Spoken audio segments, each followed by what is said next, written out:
कुछ लोग fat loss कर लेते हैं 10 kg 15 kg 20 kg और एक सर्टन टाइम के बाद उनका वेट वापस आ जाता है।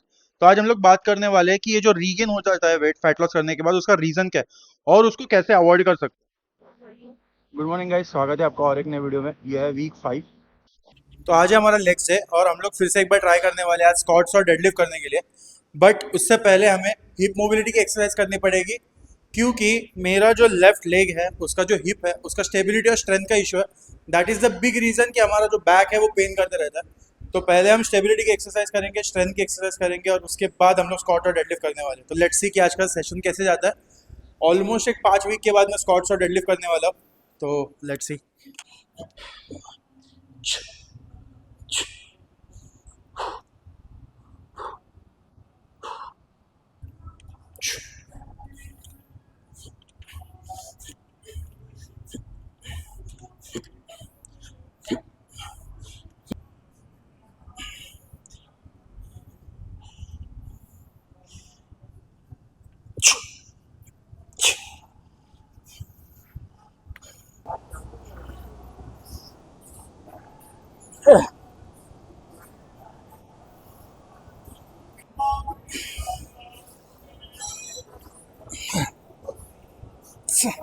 तो अभी हम लोग फिर से एक बार रिस्टार्ट करने वाले हैं।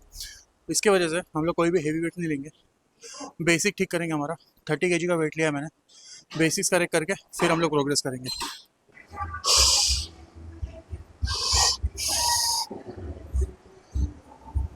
वाह, शू, फोकस, 3 4। 30 काफ़ी इजी लगा, हम लोग 40 ट्राई करेंगे, क्योंकि सिर्फ बैक पे नहीं ओवरऑल फ्लो में भी वो अच्छा लगा मुझे। तो लेट्स सी कि 40 कैसे जाता है।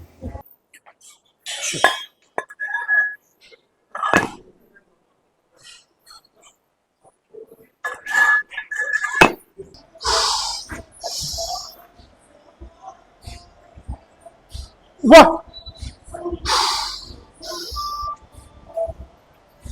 शू, 3 4। फ्लो काफ़ी अच्छा था, रेंज भी काफ़ी अच्छी थी और लास्ट टाइम से हमारा जो हिप शिफ्ट है वो काफ़ी कम हुआ।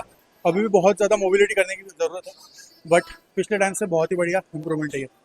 तो नेक्स्ट 3 वीक के लिए हम लोग यही सेम वेट उठाएंगे और ज़्यादा से ज़्यादा रेपिटेशन पुश करने की कोशिश करेंगे। अभी मैंने 10 to 12 रेपिटेशन किया। आई होप कि थर्ड वीक तक हमारा ये रेपिटेशन 15 to 20 रेपिटेशन तक चला जाएगा।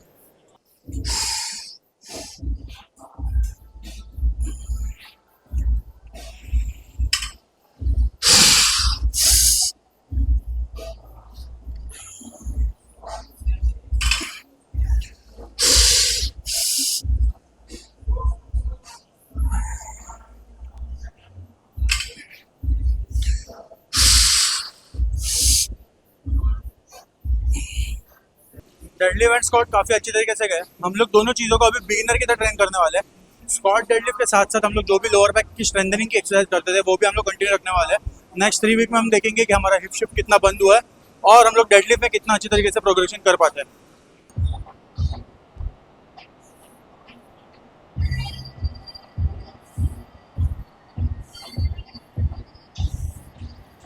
बॉडी कंडीशन चेक कर लेते पहले।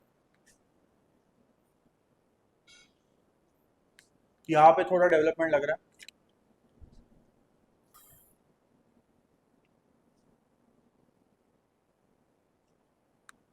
पोस्टेरियर में भी थोड़ा सा डेवलपमेंट दिख रहा है। लेग्स की बात करें तो काफ में अच्छा खासा ग्रोथ दिख रहा है, कॉर्ड्स में भी अच्छा खासा ग्रोथ दिख रहा है।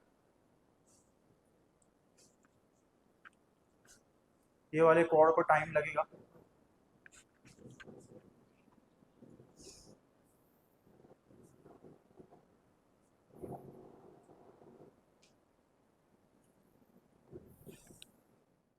तो आज हम लोग बात करने वाले हैं कि ये जो रीगेन हो जाता है वेट फैट लॉस करने के बाद उसका रीजन क्या है और उसको कैसे अवॉइड कर सकते हैं। तो ऐसे 4 रीजन है जिसकी वजह से ये वेट वापस आ सकता है। तो जो भी अभी फैट लॉस कर रहा है या जिन्होंने पहले फैट लॉस किया हुआ है और जिनका वेट गेन वापस हुआ है, उनको पता है मैं किस टॉपिक के बारे में बात कर रहा हूँ। तो अगर अभी आप फैट लॉस कर रहे हो या आप फैट लॉस करने की सोच रहे हो, तो ये टॉपिक आपके लिए काफी ज्यादा इंपॉर्टेंट हो सकता है, क्योंकि आपका भी वेट वापस आ सकता है अगर आप ये सेम गलती करोगे। तो इसका फर्स्ट और मेजर रीजन है क्रैश डाइट और extreme low calorie diet. Fat loss करने के लिए आपको एक कैलोरी डेफिसिट क्रिएट करना पड़ता है, पर कुछ लोग स्टार्टिंग में ही बहुत कम कैलोरी से चालू करते हैं और उसके वजह से उनको कैलोरी मेंटेन करना और उतने कम कैलोरीज में लाइफ सर्वाइव करना बहुत ज्यादा डिफिकल्ट हो जाता है। लोगों का गोल रहता है कि मुझे 1 महीने में या 2 महीने में 10 kg, 15 kg, 20 kg तक लॉस करना है, और क्रैश डाइट करके या फिर एक्सट्रीम लो कैलोरी डाइट करके वो कर भी लेते हैं।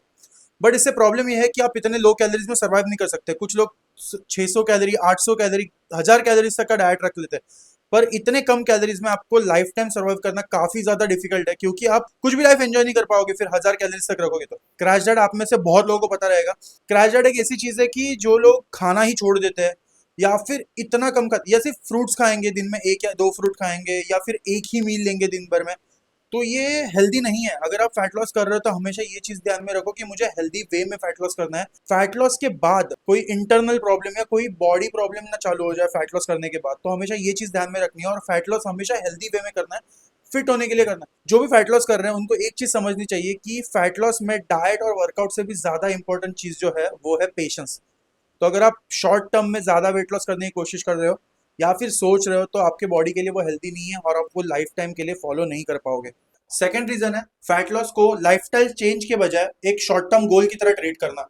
बहुत लोग फैट लॉस को एक सर्टन टाइम के लिए रखते हैं, लाइक 3 महीना फैट लॉस करूंगा, 4 महीने फैट लॉस करूंगा, 6 महीने फैट लॉस करूंगा, और उसके बाद उनकी जो ओल्ड हैबिट्स है या ओल्ड खाना है वो उसको चालू कर देते हैं।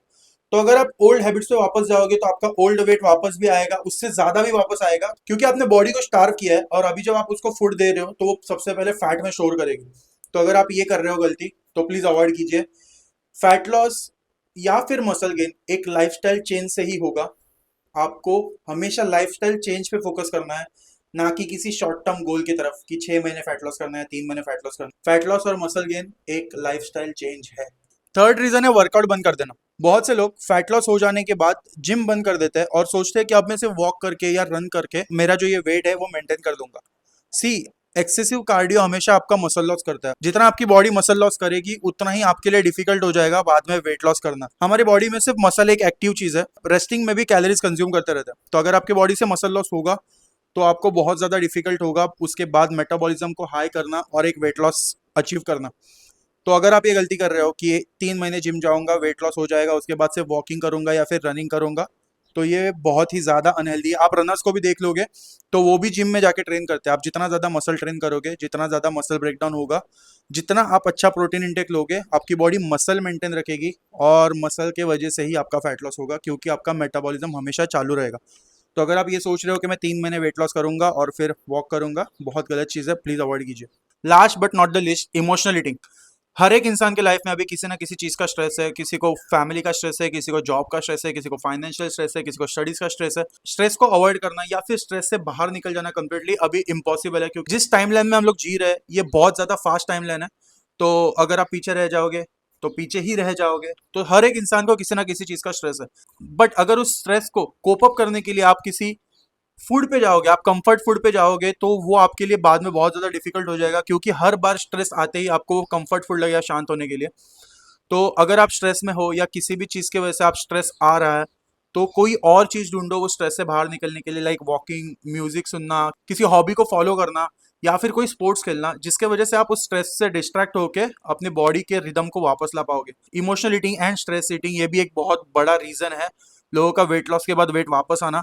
तो अगर आप ये चीज कर रहे हो तो प्लीज अवॉइड कीजिए, क्योंकि इससे बाद आपका वेट बढ़ेगा। आप मेरी तरफ देख सकते हो, मैंने फैट लॉस किया था, उसके बाद मेरा फिर से वेट गेन हुआ और मैं अभी फिर से एक बार फैट लॉस कर रहा हूँ। और जो मेरा वेट गेन हुआ वो पिछले वेट से बहुत ज्यादा हुआ। उसका रीजन ये है कि मैंने लाइफस्टाइल चेंज जो किया था वो मैंने छोड़ दिया। जब मैंने पहले बार फैट लॉस किया था तो मैंने ऐसे मील्स फॉलो किए थे जो मुझे लाइफ टाइम फॉलो करना डिफिकल्ट था। जब मैं उस फेज से गुजर रहा था तो मेरा खाने पे ध्यान नहीं था, मैं कुछ भी खा रहा था और मेरे लिए मील बनाने का टाइम नहीं मिल रहा था मुझे, तो उसके वजह से मैं कुछ भी खाता था।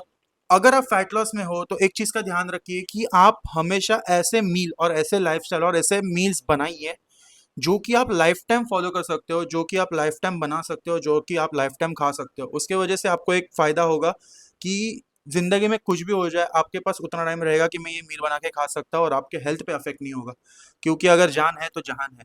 So that's it for today, ये था वीक 5। और अगर आपको ये वीडियो पसंद आई रहेगी तो इस वीडियो को लाइक कर दीजिए, अगर अभी तक आपने इस चैनल को सब्सक्राइब नहीं किया तो सब्सक्राइब कर दीजिए। और मैं डेली शॉर्ट्स अपलोड करता हूँ, उसमें आप देख सकते हो कि मैं क्या वर्कआउट करता हूँ, क्या मील ले रहा हूँ। तो अगर आप फॉलो करना चाहते हो तो आप वहाँ पे भी मुझे फॉलो कर सकते हो। So that's it for today, और मैं मिलता हूँ आपको अगले वीडियो में, तब तक के लिए बाय बाय।